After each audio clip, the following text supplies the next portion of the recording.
রানীগঞ্জের সোনার দোকানের ডাকাতিতে বড়সড় সাফল্য পুলিশের বলা যেতেই পারে। তার কারণ আগে একজনকে গ্রেপ্তার করা সম্ভব ছিল, আহত একজন, এবং সোনু সিং নামে ধানবাদ থেকে আরো একজনকে গ্রেপ্তার করা সম্ভব হলো, এবং লুট হওয়া সোনা উদ্ধার করা সম্ভব হলো।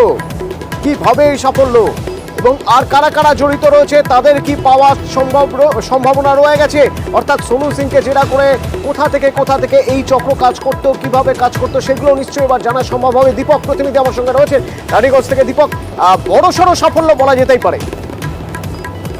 একেবারে আসানসোল দুর্গাপুর পুলিশের বড়সড় সাফল্য।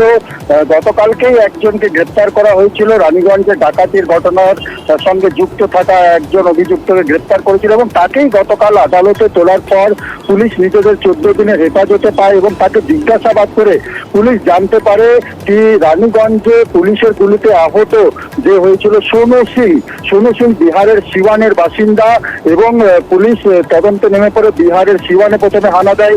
যেমনটা কালকে আমরা বলেছিলাম, একাধিক আসানসোল দুর্গাপুর পুলিশের টিম বিহারে পৌঁছে গেছিল এবং তদন্ত চালাচ্ছিল।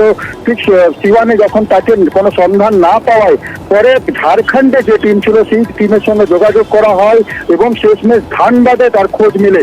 যে গুলিবিদ্ধ সোনু সিং, তার চিকিৎসা চলছিল ধানবাদের এক হাসপাতালে, সেইখানেই পুলিশ তাকে গ্রেপ্তার করে এবং ইতিমধ্যে আসানসোল আদালতে গোটা বিষয়টি জানিয়ে পড়ে যেহেতু সোনু সিং আহত রয়েছে তাকে সশরীরে আসানসোল আদালতে আনা সম্ভব নেই, তাই আদালতে গোটা বিষয়টি জানিয়ে তাকে ইতিমধ্যেই এই রাজ্যে আনা হচ্ছে চিকিৎসার জন্য।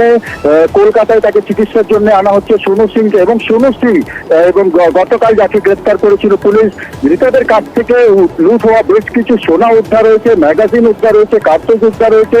পুলিশ মূলত এই দুই ডাকাতকে জেরা করে বাকি যারা ডাকাত ছিল তাদের সন্ধান চালানোর চেষ্টা চলছে। তাই পুলিশের তৎপরতা যেমন বিহারে একদিকে, ঝাড়খণ্ডে একদিকে, অন্যদিকে এই রাজ্যেও কিন্তু একইভাবে পুলিশ তদন্ত চালাচ্ছে এবং এই তদন্ত ভারে সিআইডি, স্থানীয় সিআইডি প্রতিনিধি দল আছে, তারাও কিন্তু আসানসোল দুর্গাপুর পুলিশের সাহায্য চালিয়ে করে যাচ্ছে এই ঘটনার তদন্তের জন্য। ধন্যবাদ।